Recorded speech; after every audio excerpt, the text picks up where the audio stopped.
हमारे देश में समस्या ये है कि कुछ लोगों की वृत्तियां पगलासन, गुलामासन, परिवारासन, सिंहासन इसी की ओर केंद्रित है। ये बड़ी अच्छी बात कही आप। नहीं, बिल्कुल शहजाद, बिल्कुल। लेकिन मैं एक बार फिर कह रहा हूं, विनोद अग्निहोत्री जी, यहां कोई राजनीति नहीं हो रही थी।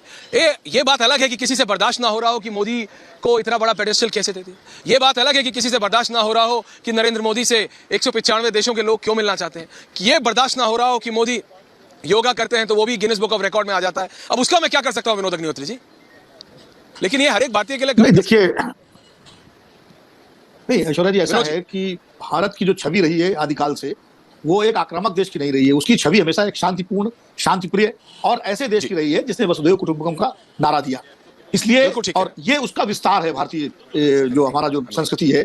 योग महोत्सव जो है, ये जो हो रहा है यूनाइटेड नेशन में आज हुआ, निश्चित रूप से ये एक बहुत अच्छी पहल है। और ये राजनीति से परे तो कोई चीज होती नहीं है। मनुष्य मूलतः राजनीतिक प्राणी है। ये राजनीति नहीं है, ये कूटनीति है। ये हमारी जो सौम्य कूटनीति है, जो सॉफ्ट डिप्लोमेसी है, जिसके जरिए दुनिया के हर देश में भारत का जो सांस्कृतिक विरासत है योग की, वो पहुंच रही है। और जब योग पहुंच रहा है तो उसके जरिए भारत पहुंच रहा है। तो ये मुझे लगता है भारत की एक सफल सौम्य कूटनीति है और ये देश के हित में भी है। आज वो सारे देश, बहुत सारे देशों में आप जाइए, आप भी घूमते हैं, मैं भी घूमता रहा हूँ, बहुत सारे लोग हिंदुस्तान को पूरी तरह से नहीं जानते हैं। वो जो है गूगल देख करके इंडिया के बारे में जानते हैं। लेकिन जब योग पहुंचा उनके देशों में, जब उनके देशों के प्रतिनिधियों ने, जो संयुक्त राष्ट्र में प्रतिनिधि हैं, वो योग कर रहे हैं हमारे प्रधानमंत्री के साथ, तो निश्चित रूप से उनके अंदर इच्छा जागेगी भारत को जानने की। और इसमें बहुत सारे लोग भारत आना भी चाहेंगे, आगे केंद्रों को देखेंगे। तो ये भी एक तरह से हमारे लिए उपलब्धि होगी। और जो शांति का संदेश है, जो वसुधैव कुटुंबकम का संदेश है, और जो प्रधानमंत्री जी ने कहा है कि स्वस्थ रहिए और सुखी रहिए।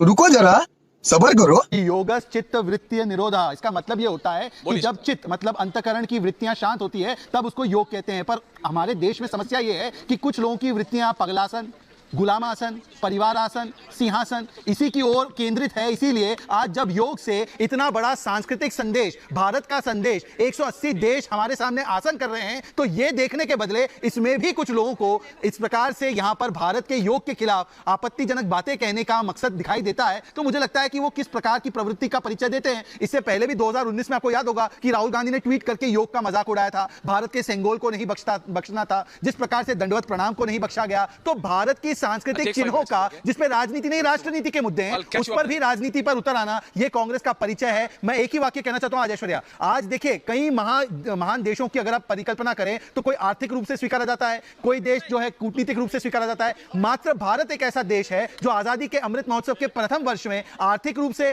कूटनीतिक रूप से और सांस्कृतिक रूप से अपना प्रभाव पूरे दुनिया में बिखेर रहा है। परंतु यहां पर कुछ ऐसे लोग हैं जो भारत की इस उपलब्धि को भी परिवार की उपलब्धि बताने में और भारत के खिलाफ मोदी के विरोध उतरते भारत के विरोध में उतरने में कोई संकोच नहीं। और वो जो लाल वाला बटन है, उस पे भूकंप लेके आओ या फिर भूचाल, मुझे नहीं पता, बस क्लिक हो जाना चाहिए।